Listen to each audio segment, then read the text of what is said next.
bersama dengan saya Edward, dan semoga saudara dalam keadaan yang sehat walafiat dan dilindungi oleh Tuhan, ada kenyamanan, ketentraman. Dan kalaupun saudara mendapatkan kesusahan atau sakit penyakit, mungkin saudara pun juga terkapar oleh karena virus corona ini, izinkanlah saya menguatkan saudara dengan firman Tuhan.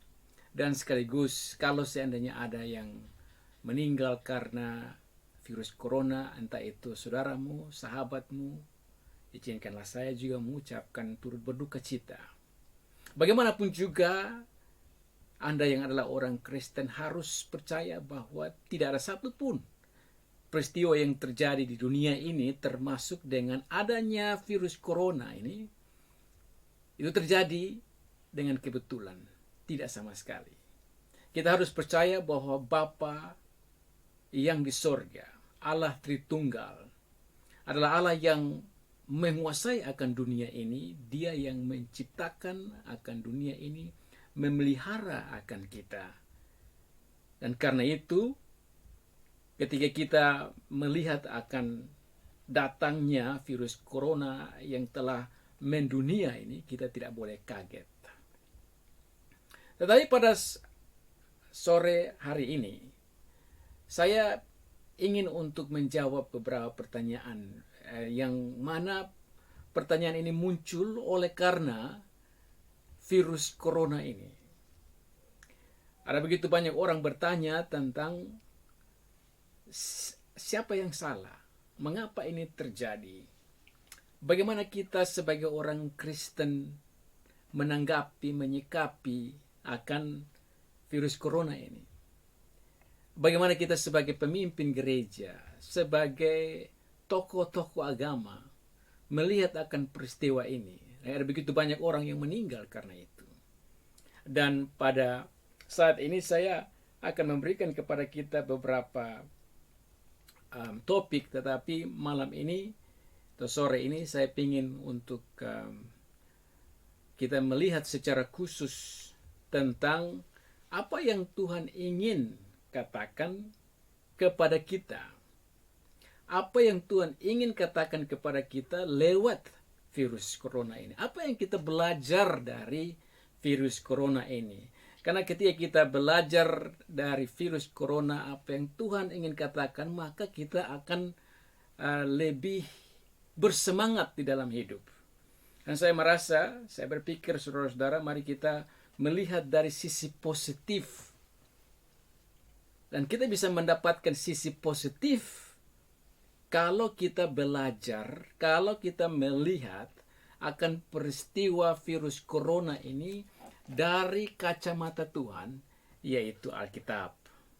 Dan karena itu, saudara-saudara, pertama-tama saya mau saudara-saudara untuk tidak khawatir dengan virus corona ini.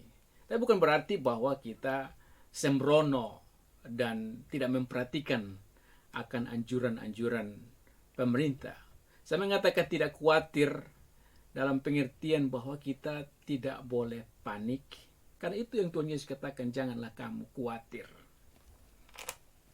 Tetapi sebelum kita masuk ke sana, janganlah kamu khawatir,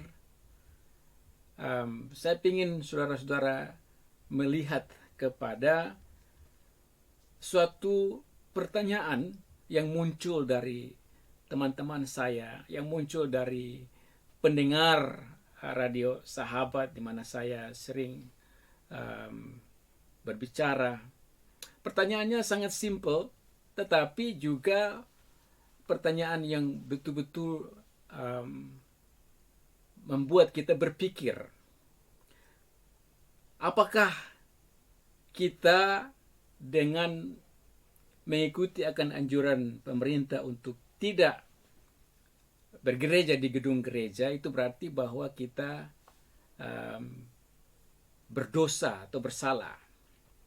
Pertanyaan berikutnya ialah, apakah orang yang bergereja di gedung gereja saat virus corona ini adalah orang yang mempunyai iman, sementara orang yang beribadah di rumah mereka tidak beriman?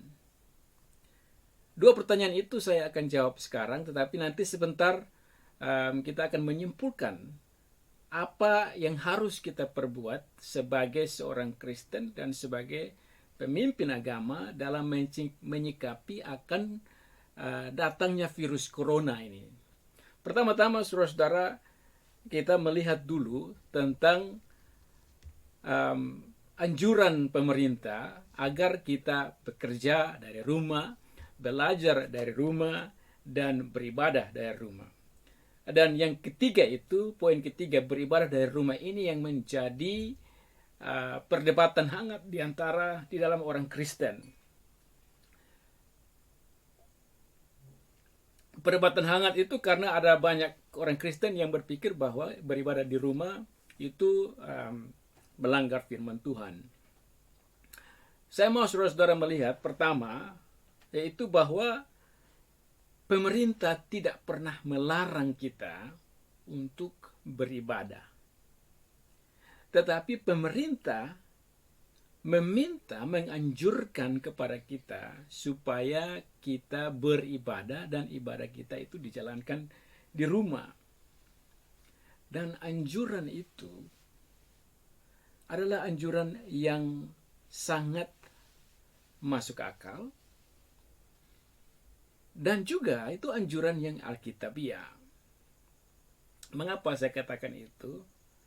Saya mau supaya saudara sebelum menghakimi pemerintah dan sebelum saudara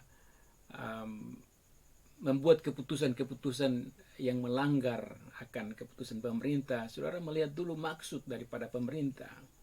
Pertama-tama, saudara-saudara, kita mesti tahu bahwa pemerintah mengapa pemerintah menganjurkan ini? Pemerintah menganjurkan ini karena mereka telah melihat akan begitu cepatnya virus corona ini menyebar. Dan penyebaran virus corona ini kalau kita perhatikan, ialah virus corona ini menyebar dengan cepat lewat hubungan sosial. Maka itu pemerintah menganjurkan supaya kita melakukan apa yang disebut dengan social distance. Artinya kita menjaga jarak dalam hubungan kita. Ketika kita berbicara harus 1,5 meter jauhnya, karena itu bisa berpengaruh pada hal kesehatan. Anjuran-anjuran tersebut itu mempunyai maksud agar kita tidak menyebarkan virus. Dan karena itu menurut saya anjuran atau nasihat daripada pemerintah ini adalah anjuran yang sangat baik. Kenapa? Ada beberapa hal yang kita harus lihat. Pertama, dengan anjuran itu pemerintah ingin agar kita membantu pemerintah dalam memutuskan penyebaran virus. Yang kedua, pemerintah ingin agar kita juga menolong pemerintah secara khusus para medis, supaya para medis ini mereka tidak terbeban dengan melayani begitu banyak pasien dalam waktu yang pendek. Bayangkan saja kalau seandainya dalam waktu yang pendek dan ada begitu banyak pasien yang datang ke rumah sakit, maka para medis tidak bisa melayani. Dan itu yang terjadi di negara-negara lain seperti Italia. Kita tahu ada setiap hari Italia ada 600 orang yang meninggal karena itu. Jadi ada maksud yang baik daripada pemerintah untuk memutus hubungan dan juga supaya para medis tidak kelabakan. Dengan demikian, kalau seandainya para medis tidak kelabakan, maka yang ketiga ialah bahwa pemerintah ingin supaya ada kedamaian, tidak ada kekacauan. Bayangkan kalau seandainya para medis ini tidak mampu melayani kita, maka apa yang terjadi itu adalah chaos, kekacauan di dalam negeri kita, maka ekonomi pun juga akan jatuh. Dan yang keempat adalah pemerintah ingin untuk kita ditolong dengan baik secara profesional. Jadi saudara-saudara, berdasarkan kepada apa yang kita lihat dengan maksud baik daripada pemerintah ini, maka kita sebagai anak-anak Tuhan harusnya mentaati akan himbauan ini. Karena pemerintah adalah wakil Allah. Saya tekankan lagi, pemerintah adalah wakil Allah. Dalam hal ini, pemerintah betul-betul menjalankan fungsinya sebagai wakil Allah. Dan kita bisa lihat itu, maka itu saya mengajak saudara-saudara untuk melihat dari kitab Roma pasal yang ke-13. Saya bacakan bagi saudara tentang kitab Roma pasal yang ke-13. Dikatakan dalam pasal 13, Roma 13, di mana Rasul Paulus mengatakan, tiap-tiap orang harus takluk kepada pemerintah yang di atasnya, sebab tidak ada pemerintah yang tidak berasal dari Allah, dan pemerintah-pemerintah yang ada ditetapkan oleh Allah. Sebab itu barang siapa melawan pemerintah, ia melawan ketetapan Allah, dan siapa yang melakukannya akan mendatangkan hukuman atas dirinya. Sebab jika seorang berbuat baik, ia tidak usah takut kepada pemerintah. Dan ayat 4 ini penting. Ayat 4 dikatakan bahwa karena pemerintah adalah hamba Allah untuk kebaikanmu. Pemerintah adalah hamba Allah untuk kebaikanmu, untuk kebaikan saya dan saudara. Dan dalam posisi di mana virus corona ini menyebar dan membuat begitu banyak korban di dunia, maka pemerintah kita dalam memutuskan untuk adanya social distance, menjaga jarak, itu adalah satu hal yang bijaksana. Dan karena itu saya mau mengajak akan teman-teman saya, para pelayan, para pemimpin umat Tuhan, untuk menjadi contoh, untuk memberikan teladan kepada jemaat-jemaat kita, agar jemaat-jemaat kita mengerti maksud daripada pemerintah ini. Yang kedua, saya juga mau mengajak supaya kita tidak mempersalahkan satu dengan yang lain. Ada begitu banyak pro dan kontra dalam hal ini, dan kita kebanyakan mempersalahkan. Akibatnya akan terjadi chaos, dan kita tidak menginginkan itu. Harus diakui bahwa Tuhan mengizinkan ini terjadi, dan tidak ada satu pemimpin pun di dunia ini yang betul-betul sudah siap. Dan karena pemimpin tidak siap, sehingga kita melihat adanya keterlambatan dan lain-lain, sehingga ada banyak korban. Tetapi bagaimanapun juga, saudara-saudara, kita melihat apa yang dikatakan oleh Tuhan Yesus di dalam Matius 10, bahwa tidak ada satupun juga yang terjadi secara kebetulan. Bahkan burung pipit yang jatuh dari langit, itu pun jatuh, dia tidak jatuh dengan sendirinya, tapi itu adalah kehendak Tuhan. Itu yang pertama. Yang kedua, kita juga belajar dari firman Tuhan dari Matius 10 bahwa Tuhan mengizinkan ini semua, bahkan rambut kita pun juga itu, satu pun rambut kita ini jatuh di luar kehendak Bapa di surga. Itu adalah hal yang sangat luar biasa. Itu penghiburan bagi kita. Ya, dengan demikian kita melihat bahwa virus yang kecil itu dia datang atas izin Tuhan. Nah, kalau kita melihat itu semua dalam kerangka firman Tuhan, maka ini akan mendorong kita untuk berpikir positif, termasuk dengan dalam menyikapi akan anjuran pemerintah tersebut. Maka dengan demikian, menjawab pertanyaan yang kedua, apakah dengan tidak beribadah di gedung gereja berarti kita tidak beriman? Sama sekali tidak. Karena pemerintah tidak melarang kita untuk beribadah. Berbeda kalau pemerintah mengatakan tidak boleh beribadah sama sekali. Tapi ini tidak. Pemerintah menganjurkan supaya kita tidak beribadah di gedung gereja dengan begitu banyak orang berdesak-desakan, dan karena dengan begitu banyak orang dan berdesak-desakan, maka virus ini akan menyebar dengan gampang. Tetapi saudara bisa bayangkan, kalau seandainya kita terus-menerus melawan akan keanjuran pemerintah ini, maka sekali lagi seperti yang saya tadi katakan, maka kita akan membebani pemerintah. Tapi kalau seandainya saudara punya gereja, gedung gereja yang besar, yang menampung katakanlah 500 orang atau 1.000 orang, dan jemaat itu bisa diatur mungkin ada 10, 20 atau 30 orang yang datang dalam gedung yang besar, itu berarti bahwa saudara sementara melakukan social distance, menjaga jarak. Yang satu dari sini ada 2 meter, di sana baru 1 orang. Itu menjaga jarak tidak masalah. Tetapi tidak boleh kita saling berdesak-desakan, membuat suatu kebaktian dengan menampung begitu banyak orang. Yang kedua, kita tidak bisa juga mengatakan bahwa orang yang beribadah di rumah itu berarti dia orang yang tidak beriman.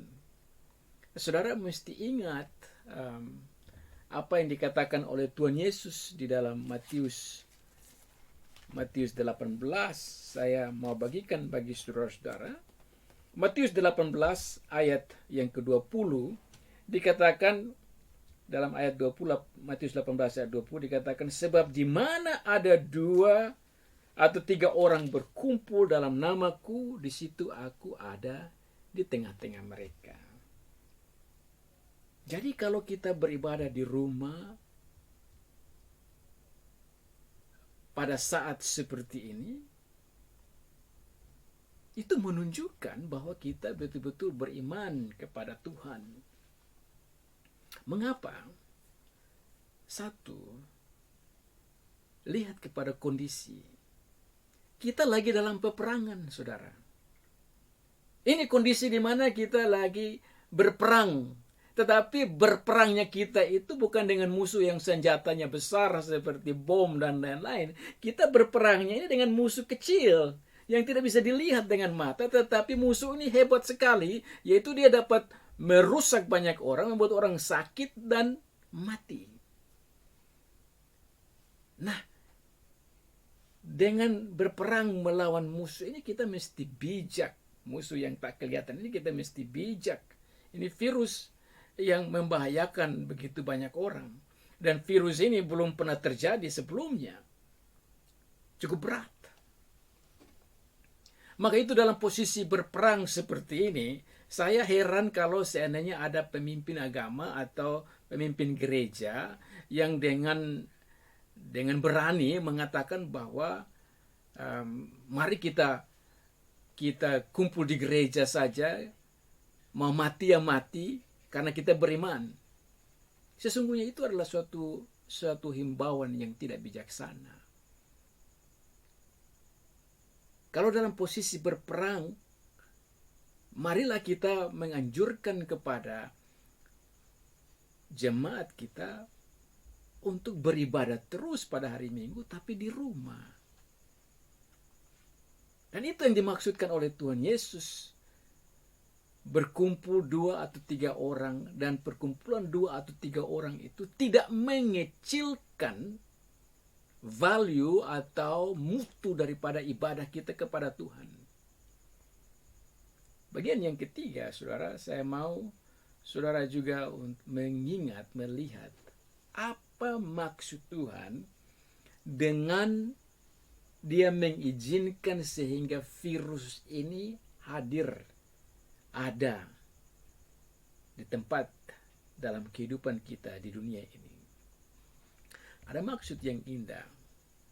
Kalau saudara renungkan baik-baik, maksud indah itu apa? Dia mau menyadarkan kepada kita akan pentingnya beribadah.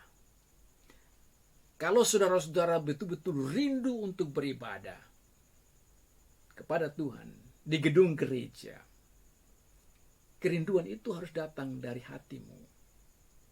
tanpa dipaksakan. Nah, kalau punya kerinduan seperti itu, saudara, dan kita mengindahkan apa yang dikatakan oleh pemerintah kita untuk beribadah di rumah, maka ada tugas yang paling penting bagi kepala keluarga, bagi seorang ibu, agar hari Minggu, hari yang diberikan oleh Tuhan, untuk datang bersekutu beribadah kepada Tuhan di rumah. Maka ini memberikan kepada kita, Tuhan mau memberikan kepada kita satu tes iman, apakah Anda mempunyai motivasi yang benar dalam beribadah. Apakah setiap minggu Anda pergi beribadah di gedung gereja itu untuk menunjukkan berapa hebatnya Anda, untuk menunjukkan pakaianmu yang bagus, untuk menunjukkan bahwa Anda mempunyai mobil, atau untuk menunjukkan bahwa Anda mempunyai teman yang banyak? Saya tidak tahu. Tetapi bagaimanapun juga seharusnya, kalau Anda adalah seorang anak Tuhan yang merindukan untuk datang beribadah, ibadah kepada Tuhan, baik itu 5 orang, 3 orang, 100 orang, 1000 orang, ibadah itu akan menjadi ibadah yang genuine, yang datang dari hati, kalau Anda betul-betul ingin untuk datang kepada Tuhan. Tidak menentukan di mana dan berapa banyak orang. Dan karena itu, saudara-saudara, saya mau kita melihat akan maksud Tuhan ini dari sisi ibadah, yaitu Dia mau supaya kita beribadah dalam keluarga kita. Ada hal yang penting bagi kepala keluarga untuk mengambil tanggung jawab, memimpin akan anak-anakmu pada hari Minggu. Tidak tunggu bahwa pendeta khutbah, tetapi saudara sebagai kepala keluarga mengambil tanggung jawab, memimpin. Yang kedua, kalau saudara betul-betul ingin untuk beribadah kepada Tuhan, maka saudara pun juga akan terdorong untuk memanggil keluargamu pada hari Minggu untuk ibadah kepada Tuhan tanpa paksaan. Tapi yang saya lihat justru terbalik. Ketika pemerintah kita menganjurkan untuk beribadah di rumah, kita bukannya beribadah di rumah, kita merasakan ada suatu kebebasan yang tak bertanggung jawab. Karena apa? Karena kita justru memakai hari Minggu itu bukan untuk ibadah, tetapi untuk bersenang-senang, pergi pantai dan jalan-jalan ke mall dan lain-lain, dengan alasan karena pemerintah bilang supaya kita ibadah di rumah. Saya kira kalau kita menanggapi akan anjuran pemerintah dan melupakan akan hari Minggu yang ada hari Tuhan, justru itu yang lebih berbahaya. Justru karena itu, saudara, saya mengajak kita untuk melihat dari kacamata Tuhan, ada maksud Tuhan yang baik. Jadi saya berharap bahwa kita tetap mengikuti akan anjuran pemerintah untuk tetap adanya social distance, menjaga jarak. Karena ada maksud baik, kita menghargai pemerintah, kita menghormati pemerintah. Tetapi pada hal yang sama, saya berharap bahwa kita betul-betul punya semangat untuk beribadah di rumah. Fokus kita kepada keluarga. Biarlah kita melihat akan Tuhan sebagai Allah yang Maha Kuasa, yang mengizinkan ini terjadi supaya keluarga bersatu. Dan dengan demikian, mungkin kalau kita tidak beribadah di gedung gereja 2 atau 3 minggu, mungkin minggu keempat gereja akan penuh karena semua orang rindu untuk datang ke gereja. Seperti orang itu tidak pernah makan es krim. Lama sekali dia ingin makan es krim. Dan kita berharap dan berdoa, semoga dengan kejadian ini iman kita semakin bertumbuh. Tapi saudara, saya mengingatkan, imanmu bertumbuh dan berkembang hanya dengan firman Tuhan. Roma 10 dikatakan bahwa iman bertumbuh dengan pendengaran akan firman Tuhan. Teruslah belajar firman Tuhan. Karena hanya dengan belajar firman Tuhan Anda dapat melihat akan hal yang positif dari peristiwa adanya virus corona ini. Demikian untuk bagian pertama dari seri apa yang harus kita buat dengan adanya virus corona. Bagian yang kedua, saya akan berbicara tentang sikap kita yang lebih dalam. Bagaimana kita melihat, bagaimana Tuhan mengizinkan ini. Siapa Tuhan sebenarnya? Kenapa dia begitu baik, tetapi dia mengizinkan hal ini terjadi? Pernahkah ini terjadi? Dan apa yang harus kita buat hari lepas hari kalau seandainya ekonomi kita jatuh? Sampai jumpa di seri yang berikut. Dan kiranya Tuhan memberkati saudara.